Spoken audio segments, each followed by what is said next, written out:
What's up, everybody? Welcome to another show, NBA show from SBR. Make sure you guys go to sbrpicks.com/NBA. Check out all the articles and NBA content we have over there. I'm your host, Jay Money. It's my guy, Jordan Sharp. It's my guy, Junior Browne. Today, we're going to break down this game 5 of Bucks versus Suns, guys. Pivotal game 5, shifting back to Phoenix here. It's all tied up 2-2. We got a brand new series. Junior, what's up with you, my guy? Everything cool with you? Yeah, just enjoying these last few basketball games. Obviously, I got a futures bet on the Suns, so I don't love that they lost the last game. But and my show pick was Suns plus the points. But honestly, I feel like I was on the right side. I don't have a problem losing games like that. If Giannis doesn't make one of the greatest defensive plays in NBA history, the game is tied with a minute left, and the Suns probably cover that spread. So I feel like I was on the right side. Congratulations to the Bucks. Chris Middleton did what a lot of people say that he can't always do and play like a star. So if they get the best of Chris Middleton, looks like the Bucks could win the series. But we've seen this before. Chris Middleton did this in the Atlanta series and then turned around and was a no-show for a couple of games. So who knows what's going to happen tonight, which is what makes it exciting. All I gotta say from because I don't need to pretend. Like I said, I got a future bet on the Suns, so I want the Suns to win. Can Chris Paul can he show up for these last 3 games, please? That would be real nice. Jordan, how about you? How you doing?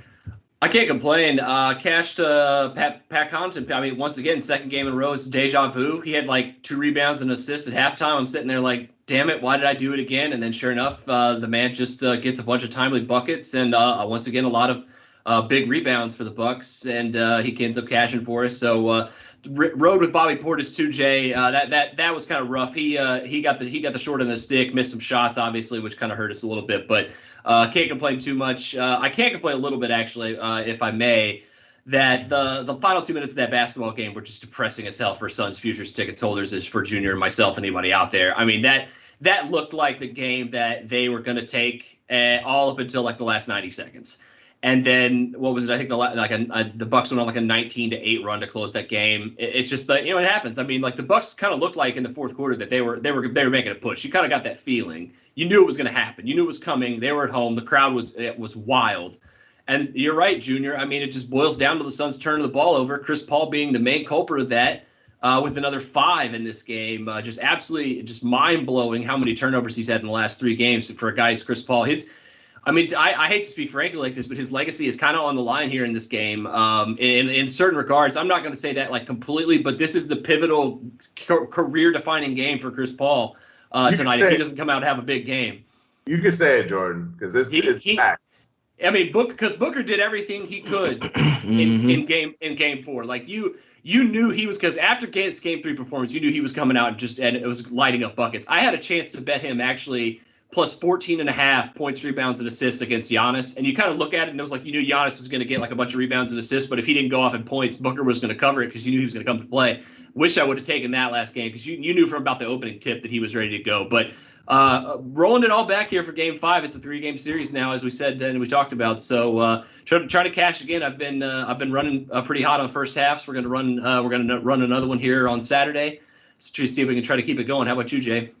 Yeah, I couldn't talk you off there, my guys. Just the assessment from game 4. We saw that Booker came out, was absolutely cooking, I must say. Went off for 42 points. Aiden didn't have a good game, only 6 points. He can't do that, be non-existent. Bridges, once again, when Bridges goes for like 10 or more points and something like that, the Suns are a whole lot better. He only had 7 points, so that's not a good sign as well. Cameron Payne hadn't been coming out, but yeah, I mean, it was actually a pretty tough game. It's crazy because me watching the game, I know a lot of people say the Bucks got a lot of calls there in the last few minutes, and there were a few that were in their favor, but I feel like most of the game the Bucks weren't getting the calls. I really think it was an even type game. So I must say, man, the Bucks, the way they toughed that one out and ended up winning that game, it was actually pretty crazy. Me being down 9 in the fourth quarter, they were pretty much down the whole game. You see what I'm saying? At the house, so they toughed it out. They won a big one, in my opinion. I do think the momentum is in their favor. Chris Paul, he has not looked like Chris Paul. Now, the only reason why I want to talk about this, guys, because we've seen Chris Paul fold late in the playoffs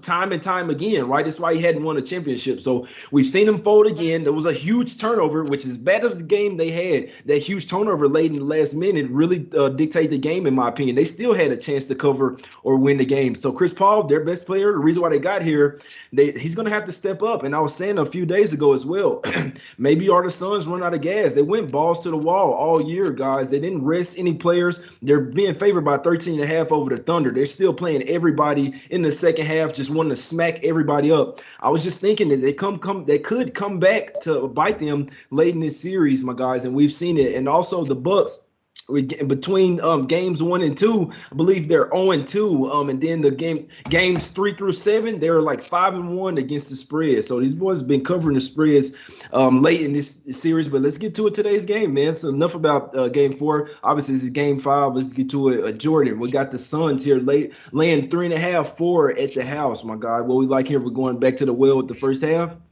Yeah, I have to go to Suns first half here. The home team has just been extremely successful here first half wise, outside of I think game 4. But that was it. I think the home team covered the first 3. I know that. But yeah, I wasn't on it in the last game. But I'm definitely going to be back on it here tonight or on Saturday. Excuse me.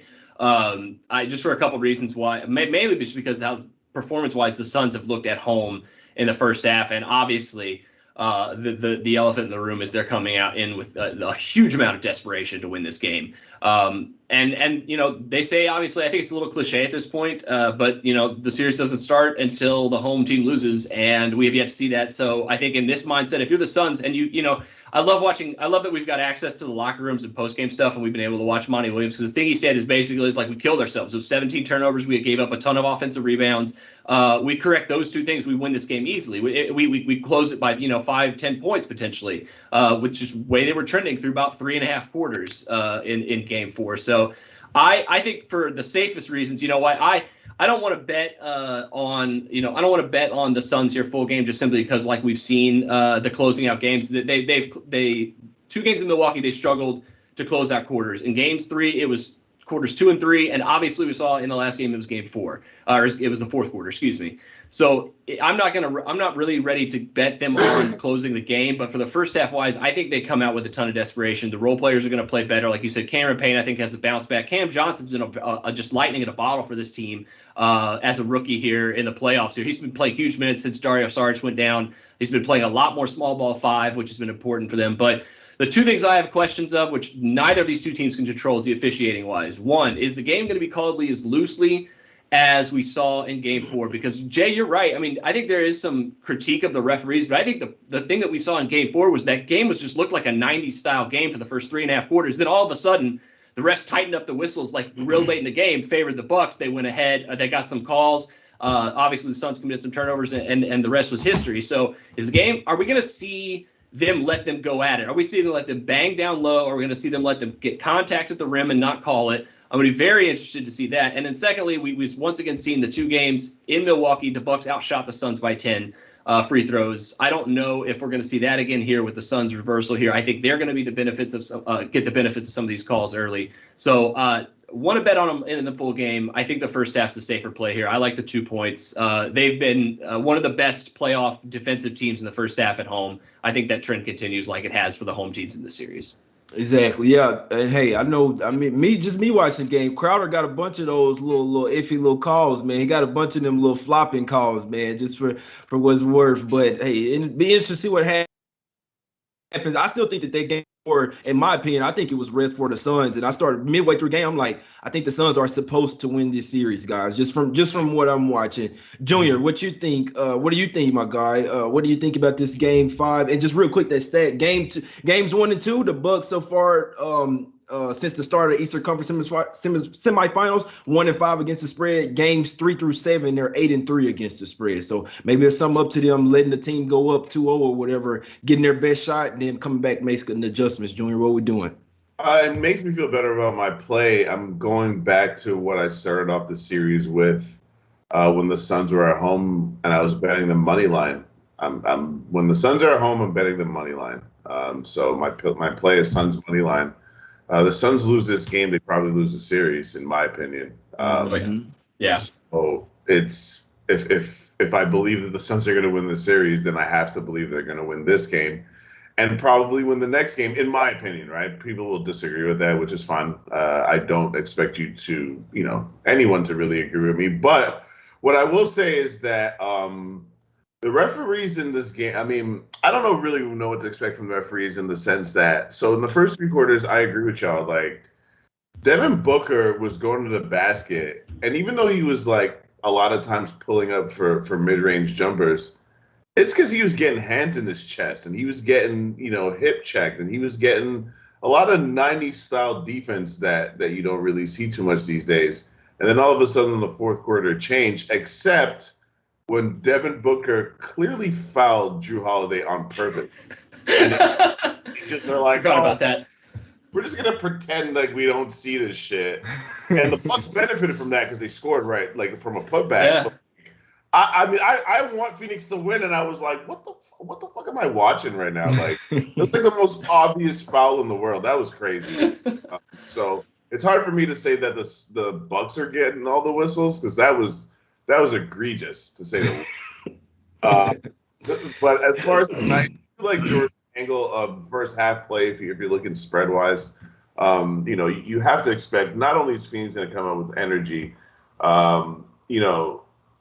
young people might forget, but before this decade, the Suns were always in the playoffs.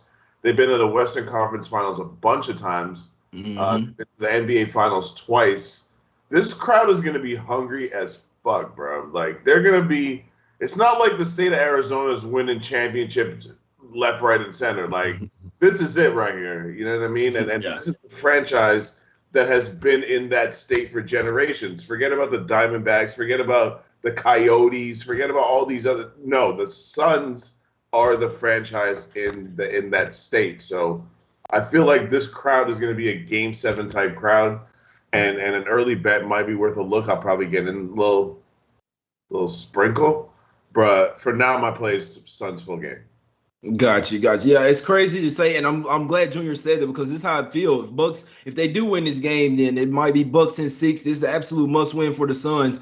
They know they dropped 2 in a row. I'd look towards Suns here early. I hadn't made an official play on this one yet, but I think Jordan's on the right track. What we also saw? We saw the Suns. Now it's a little bit tricky because we see the Suns pretty much cover every single first quarter of the series. Sometimes you see it flip, where like the Bucks, like, all right, look guys, we got to come back out here with a lot better effort here. We can't get down in this game. You guys know how I feel. If especially the way the Bucks play on the road and the Suns with their crowd, their momentum, we just seen the Bucks where it's really tough for them to go and win on the road, especially in this type of environment. So it's possible, but we've been seeing the home teams have been getting the calls. They've been we know the Suns have never won a championship. I think that's something to it. CP3, hey, the head of the union, the NBA Players Association, I think that's something too, my guys. So I'll say something here. I think next time we see Foster, the Suns will win here. We know it's a long track record of CP3 losing in the playoffs with Foster, but regardless, it's Suns or nothing for me in this game, my guys. I like that play. If I'm going to go official with something, it'll be riding with Jordan in that first half there. Like I said, I want to say first quarter as well. Suns know they have to come out and punch here first. And they've covered every single first quarter, my guys, but it is a little tough when you come back off those 2 road games and then back at the house. We already talked about it the whole season. You've been away from the house for about 5 or 6 days. Now you come back to the house. So still Suns early or nothing for me here. Can't wait to watch this game. I'd like to see how the game is reffed as well, guys. It's always about the refs. The Suns getting that home cooking, those calls. I think they could cover this full game pretty easily, in my opinion. But I definitely would lean towards them coming out hot. Y'all know me personally, I'm rooting for the Bucks. But in this game 5, if the Bucks do win this one, that's the series. But if I'm betting, I'll be on Suns first half and full game. Jordan, anything else to say about this one? Any looks on the total before you break them off with your officials? I think the total comes down to how the game's officiated, like you said. I mean, it's that there's so much of the free throw discrepancy that we've seen the last 2 games that should be corrected with the Suns going back home. But I said that last time too, and it wasn't. So I can't really bet on that. And 218, it just seems like as longer this series goes on, and if they continue to let these guys play like that without calling a lot of fouls, gotta like the under. That I feel like Game 4 though was just exceptionally sloppy. Like both teams just seemed to be like getting a ton of deflections. There was a lot of bad passing. Random like unforced turnovers too. Like so, I think that assuming some of that stuff gets corrected though, I think I'd probably if it doesn't get corrected, I'd love to bet the under here in that regard. I will say this, You kind of get the feeling though that like you guys said, I think the Suns have been the better team through like three most 3 of these 4 games essentially so far, other than the last 2-3 minutes of the last game. And the Suns took 40 from Middleton, 26 from Giannis the last game, and then all the other factors involved, and still only lost by 6 points. All things considered, you got to just chalk it up to just the collapse. If they can close out all 4 quarters of this next game, I think they win it pretty easily, because the Bucks, I think, will take a little bit of a backseat on the road. And another thing that's probably, we don't have prop lines just yet, but probably going to switch, focus, or still focus on role players, for the home team here, trying to find some prop value. Mikal Bridges could have some bounce back value.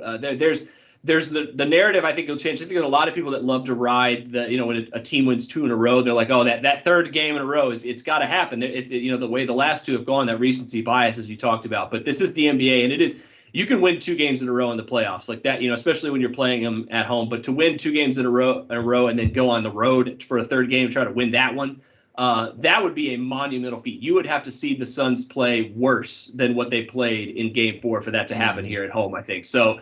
It's just a lot of these are kind of the things that are coming through our mind. Obviously, we got a lot more than like 36 hours or so before this game here, because we're recording this on Friday. But to me, I cannot see the Bucks winning a 3rd straight game. That would surprise me. I think that the things you go like Junior said with his money line play, like it would be against the norm, and something crazy would have to happen. Like Chris Paul would just have to have another epic collapse. They'd have to get a lot less from Booker here than he gave him on the road here at home. The role players would have to continue to play badly. Like it would have to be a compounding effect kind of thing, not like just a bad final 2-3 minutes. So I think Suns first half's to play here. It's one of the reasons why I like it a lot.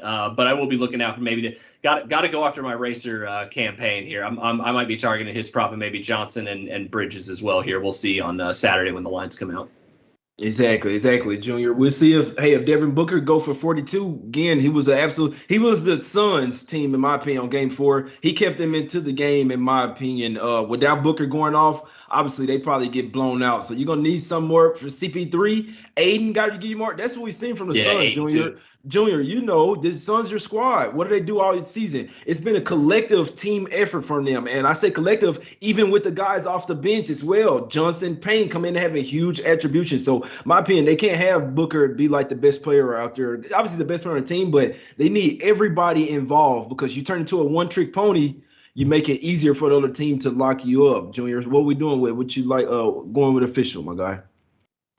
Yeah, I mean, I just have that one official play, but I agree with everything you just said. Someone in the, I was just laughing to myself because someone in the comments when I was going on about how the Suns are the franchise in Arizona, someone said I didn't mention the Cardinals. I'm gonna decide against violence and just say Santonio Holmes stopped y'all from getting your glory, and y'all came close that one time. But other than that, your franchise has been ass. I'm old, bro. I remember the St. Louis Cardinals. They were all hot garbage. As far as the Phoenix Suns, though, to me, it's pretty simple. Chris Paul has 15 turnovers in the last 3 games. If you look, I was just looking that up just to kind of get an idea, like how bad that is by his standards. And it took him 9 games before the last 3. It took him 9 games to get 15 turnovers. So if he's going to play at that level, they don't really have much of a chance unless, like Jay mentioned, one of their role guys really takes that torch, whether it's, the most likely guy kind of seems like Bridges. Like he could get hot. Cam Johnson seems like he's kind of starting to come into his own. They really need a big Jay Crowder game, but I kind of don't understand why they don't feed Ayton more. I feel like it's a little bit disrespectful to Ayton because he has moves, bro. Like he has pretty favorable matchups. Like I'm not saying he's some offensive juggernaut, but why not make Giannis work on defense? Why not make Lopez or Bobby Portis or whoever work on defense? Like why not do that? How could Ayton, who throughout the whole playoffs, we said he's broken out. He's shooting like 60-something%. He's rebounding. He's playing defense, but you can't feed him a little bit. That's just I don't presume like I know more than Monty Williams, right? I think that's like one of those consequences. Like when you're in the heat of battle, those things kind of just happen because it's not like they feed him on a regular basis. But they should consider it. They should consider it if for no other reason. What if he gets going? That takes the ceiling of what y'all can team to a whole nother level. Now, Devin Booker doesn't have to feel like he has to go off for 40. Takes a ton of pressure, yeah. Just give you 18, 20 with 8 assists and y'all good. You know what I'm saying? Like, to try to take the pressure off the top half of the team and give it to a guy who's still growing, who's still developing, you know what I'm saying? Who, in my opinion, has a good matchup that he could, Ayton should never have single digits. That's all I'm saying. Yeah, He should you're right. Have single digits. He should score 6 points on alley-oops alone. Nah, for real. You're right about that. Pick and roll, alley-oop. Hey, they hadn't had any inside press. I must say, guys, for the Suns, I am a little bit scared, especially the way the Bucks played. My opinion, I watched the game. Bucks are playing terrible, guys, and they end up winning that game. Like I say, it just shows me that the Suns, they're kind of getting away from what they were doing. They're not, you know what I'm saying? They were going pick and roll. Like you said, Ayton would have at least 3 of those, like you say, Junior, probably in the first quarter until you show that you could stop it. So the Suns have shown that they don't really have any inside presence. It's Ayton. I mean, they lost the other big guy off the bench, Saric. So, I mean, now you're going with Kaminsky. They didn't even play him in the last game because they know he's absolute food out there. So Torrey Craig is having to be your backup center. You look at it, the Suns team are kind of small. I mean, even Ayton, I think he's like 6'10". I don't even think he's 7 foot. So be interesting to see what happens, guys. I think it's gonna be a damn good game. I know the Bucks have shown they do have the momentum right now, and this game will tell a lot. But I must say, as a betting man, will be Suns first half in full game for me. That's the only way I would be looking in this one, my guys. Jordan, you had something to say. You seem like you had something to say, my guy. I was just saying that when it comes to Ayton, like you guys play basketball, and anybody who kind of does, like you get the big man some touches. It kind of helps bring up the rest of the team because not only does it have the effect of potentially getting Giannis in foul trouble when those two are matched up against each other, but you know what it takes a ton of pressure, just not only defensive pressure, but just offensive pressure in general, just the pressure to score the ball from your perimeter players. And it also just opens things up defensively. I mean, if Ayton's getting dunks down low, they're going to have to collapse. They're going to have to collapse and roll with him a little bit more. That's going to get your guys open shots. It's not a bad idea. It could be the course correction we see here. Because once again, I mean, just at home, just a couple dunks. That's all this crowd's going to need on Saturday night. Got you. Yeah, I'm gonna go official. I go official with Suns first half -2. It's me staying away from the full game. I can still root for my Bucks. All this, even me rooting, I will still want cash tickets. I see it's very hard for me to see the Suns not come out here motivated with some defense, with some game plans. I do think Monty Williams, they do have a better coaching staff over there. They do have a lot of young guys over here that hadn't really been on this stage yet. They did get punched in the mouth, but I expect the Suns to regroup, play a lot better defensive game, and like I always say, the role players play a lot better at the house, my guys. So I'm gonna ride with my guy Jordan. I'm gonna go with Suns first half here. Let's cash it. First half -2, my guys. Let's cash it. Hey, Junior on the full game money line. Me and Jordan on first half, my guys. We appreciate everybody for tuning in. Obviously, we're doing this show on Friday. The game is on Saturday. A lot can happen. We're not sure who the refs are, but Suns are nothing for me, my guys, and that's coming from a Bucks backer here. So, hey, that's my guy Junior Browne. That's my guy Jordan Sharp. I'm your host, Jay Money. Make sure you guys go to the website, sbrpicks.com/NBA. Check out all the articles, NBA content we have. We appreciate everybody for tuning in. We're gone.